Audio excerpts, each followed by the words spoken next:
Hello guys, in this tutorial you will learn where you can find the source prompt for your presentations on Gamma AI. For example, if you ask the artificial intelligence to create a presentation for you based on your prompt. So let me show you where you can find that source or input prompt here on Gamma AI. Navigate to your presentation on Gamma AI. I will go with this one here.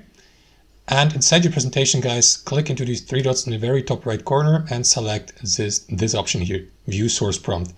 So let me do that. That is going to open up the outline as well as the input prompt of yours in a separate tab.